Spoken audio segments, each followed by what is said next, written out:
Dadaan-daan ka pa kasi dito eh. Sige ako kayo sabi. Tignan mo, oh. Basta na yung gamit ko. Wala akong pakialam dyan. Kuya, may Kasalanan interview mo ko yan. ngayon. Apisan man niya! Apisan man!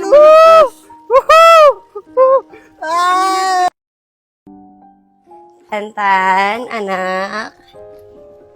Magpakabait ka dito, ha? Maghahanap na si mama ng work. Nang sa ganun, may pambili tayo ng mga gusto mo. Okay ba yon? Okay po, Mama. Sige, sige. Aalis na ako, ha? Kiss ko. Bye-bye. Love you. Well, Baka dito banda yun ah. Woo! Apisan man! Ayos, may pawalalapit. Ya! Oy. Apisan man niya! Apisan man! Naisip na ako eh. Ba, kasalanan mo na yun. Di ba, apisan man niya dito, piyesta? Ano ba? Tsaka, kasalanan mo na yan. Di ba? Paano ba ito matideliver na maayos? Wala akong pakialam dyan, boss. Wala akong pakialam dyan, boss. Sana pinili nyo naman yung mga taong walang importanteng lakad. Ano naman yan? Iyaran mo na lang to para wala ng problema. Nakapirwisyo talaga. Ah!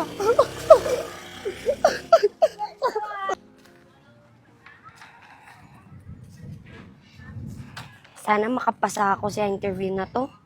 Dito nakasalala yung pantustos ko kay Tantan eh. Sana talaga. Nagpapalapit na naman. Yari ito sa akin. Ay, sana talaga makapasa ako ngayon sa interview. Ay! Apisan yan! Ano ba yan? Kuya, itigil mo na nga yan. Pambihira ka naman, oh. Wag mo ako sasihin, miss, di ba? Alam mo naman piyesta dito eh. Kasalanan mo na yan. Dadaan-daan ka pa kasi dito eh. Sige ako kayo sabi. Tignan mo, oh. Basta na yung gamit ko. Wala akong pakialam dyan. Kuya, may Kasalanan interview mo ko yan, ngayon. Paano na ngayon to? Miss, hindi ka pwede manisi dito. Alam mo naman piyesta dito sa lugar namin eh. Apisan one niya, di ba? Ano ka ba? Kuya naman, eh, may interview ako ngayon. Kasalanan mo na yan, miss. Duwadaan-daan ka pa dito. Alam mo ba na napaka-importante sa akin ng interview na to? Miss, wala ka dapat sisihin dahil piyesta nga dito, di ba? Dito nakasalala yung pang-araw-araw namin ng mga anak ko. Apisan one! Okay, so tatawagan na lang kita ulit ha para sa follow-up mo. Sige po ma'am, thank you. Thank you. Okay, next please. Good morning po. Good morning din sa'yo, miss. Mag-a-apply ka ba dito? Opo ma'am. Final interview and screening ko po ngayon. Bakit naman ganyan ang itsura mo? Tignan mo, oh. Basang-basa ka. Ganyan ba dapat pag mag-a-apply? Parang nakakahiya ka naman. Pasensya na po ma'am ha. Basaan festival po kasi sa amin ngayon. Kaya ito po, nabasa po ako dun sa daan. I don't think so, miss. Alam mo, dapat itong last interview mo ang pinaghandaan mo lalo. Sobrang stricto ng management dito. Kaya, pasensya ka na. Ma'am, please naman po. Sana po bigyan niyo ako ng isang chance. Kasi nakapasa naman po ako sa first interview eh. Tsaka ito po, dala ko na po yung requirements ko. Tignan mo nga yung dala mo. Hindi mo nga naingatan ng maigi eh. Ano pa kaya kung magtatrabaho ka dito sa amin? Ma'am, sige naman na po. Kailangan na kailangan ko po kasi yung trabaho to eh. Pasensya na, miss. Ginagawa ko lang din ang trabaho ko. Mas mabuti pang subukan mo na lang sa iba o di kaya after a month, pwede kang bumalik dito at subukan mo at baka makapasa ka pa. Ganun po ba? Sige po, maraming salamat po.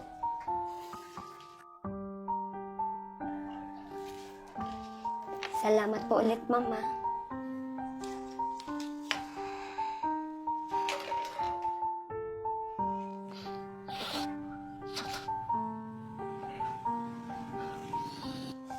Ay, visit talaga. Ikaw nga. Ano nga ako nga? Sino ka ba? Ikaw lang naman yung dahilan kung bakit hindi ako natanggap ngayon sa interview. Tsaka alam mo, yung mga katulad mo, mga perwisyo sa lipunan yan eh. Wala kayong kwenta. Miss, pasensya ka na talaga. Alam ko na hindi ko na mababalik yung kanina. Kasi gusto ko lang naman magsaya eh. Kaya pasensya ka na talaga. Oo, tama ka. Pero sana naisip mo yan bago ka na merwisyo ng ibang tao. O, paano yan ngayon? Wala na, hindi na ako natanggap sa interview. Alam mo ba na kailangan ko yon? Importante sa akin yun eh. Yun nga eh. Sa totoo niyan, ang dami nga nagreklamo eh. Kaya pasensya ka na talaga. Sana matanggap mo pa rin yung sorry ko. Kasi sa totoo niyan, gusto ko lang sana magsaya. Kaya pasensya ka na. Hindi naman kasi lahat ng bagay nadadala sa sorry lang. Hindi naman masamang magsaya eh, pero sana lagyan mo rin ng limitasyon. Ganun ba? Pero sige, papatawarin kita ngayon. At sana may natutunan ka sa ginawa mo. Salamat dahil natanggap mo yung sorry ko. Alam mo, marami akong natutunan. Sige, ganun na nga lang siguro. Hindi lahat ng bagay idadaan natin sa biro. Tama ka dyan. Kaya, alam ko na rin na sumobra ako, kaya salamat dahil natanggap mo yung sorry ko. At itong nangyari sa akin ngayon, siguro maghanap na lang ako ng ibang trabaho. Baka hindi rin para sa akin yun eh. Ganun ba? Sige, Baka gusto mo magkape muna. hindi, wag na. Sige, uwi na ako ah. Sige.